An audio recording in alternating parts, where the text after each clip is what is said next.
Did you say something, Clam? I think he's got the hiccups, Raj.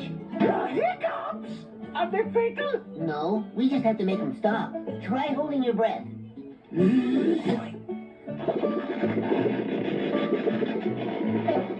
Lazlo, why is that, Scout Blue?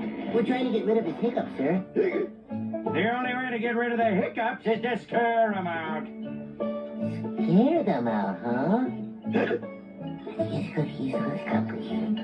Well, we've got an errand to run, Clam. We'll see you back at the cabin. Oh! That didn't work. We'll have to come up with something scarier. Now, all we gotta do is pour this honey on you. Now, you just sit there, Clam, and that should get rid of your hiccups. What's so scary about this? Just watch. Lazlo, it's a bear!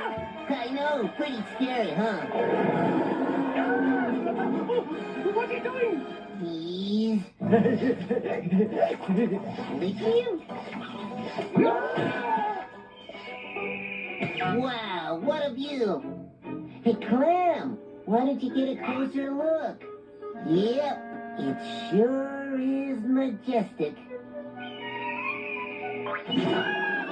Lazlo, what are you doing? What's scarier than falling off a cliff?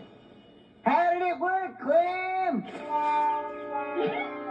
Gone! Yay, we did it, Raj! Oh, no. Hey, Raj, why don't you come here and check out the view? No! Raj, wait! I had to scare you!